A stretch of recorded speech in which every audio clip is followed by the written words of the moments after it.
Ouais, les enjeux principalement, en fait, les technologies ont été montrées la plupart du temps dans des labos académiques. Nous, notre enjeu, c'est de faire en sorte que quelque chose qui prend des mètres cubes rentre dans des litres, voire moins si possible, donc miniaturisé. Et bien sûr, les problèmes industriels normaux, c'est-à-dire le rendre fiable, robuste, pas trop cher à produire, et puis ça, qui puisse tenir les environnements qui sont les nôtres. Quand on met ça dans un bateau, dans un avion, il faut que ça soit robuste.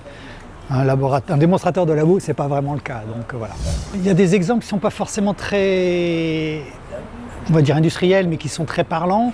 Une centrale à inertie qu'on met dans un avion, actuellement, vous partez de Paris, vous arrivez aux États-Unis, vous avez une vingtaine de kilomètres de précision. Heureusement qu'il y a le GPS qui leur permet d'aller plus précis. Une centrale à inertie basée sur les atomes froids, vous êtes à 20 mètres. On gagne un facteur 1000. Donc voilà, c'est ce type de gain en performance qu'on peut atteindre avec des technos quantiques. Le tout, c'est de le faire tout petit pour que ça puisse rentrer dans un avion, parce que le poids, ils n'aiment pas ça.